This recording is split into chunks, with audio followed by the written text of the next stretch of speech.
In this case specifically, I want to talk about the inside fighting, when you get to that moment in a fight. And that's key, that moment in the fight. If you're a back foot fighter, fair enough. If you're a front foot fighter, fair enough.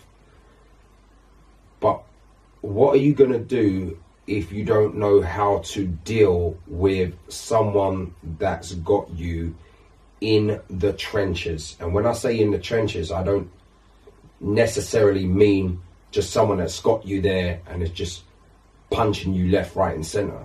I'm talking about someone that's got you there and they've got their head under your chin, they've got their forearm under your chin, their elbow might brush your face. And I'm not saying boxers are out to elbow you in the face. I'm just saying an arm might stray and an elbow might hit your face. A punch might stray and it might go low and give you a low blow, and that hurts. Or it might not stray and they might be doing it on purpose. Someone might be holding you and not letting go. And now if you're just wrestling around and panicking and trying to free yourself, now you're burning up energy. So you need to learn how to maneuver those arms in a way where you can get out of the clinch and then move off, whether it's left or right. Or you might want to find a way to maneuver your arms so you can find gaps and hit them with shots of your own. So you need to be comfortable in those moments.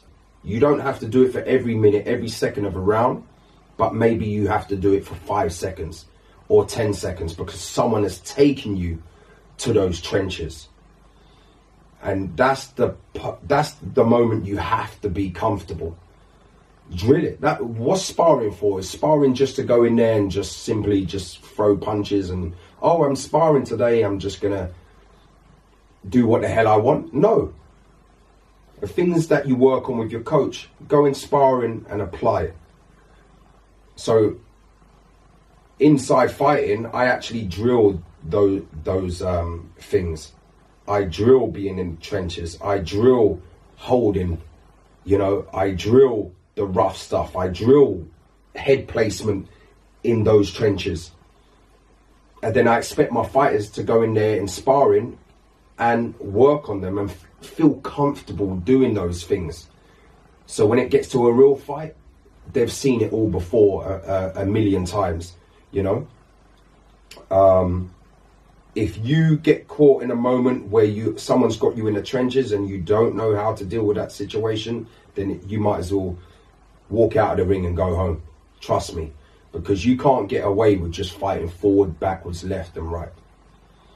You have to have an intelligent mind, You have to manipulate situations. You have to think outside the box sometimes. You have to be creative. And in between that as well, in between inside fighting and outside fighting, you got the mid-range pocket, You got moving left, moving right, creating angles. So when you add all those ingredients together, it makes you a complete fighter. And that's what you want to be. You want to be a complete fighter. You don't want to just completely change your style. That's not what I'm saying. Be who you are.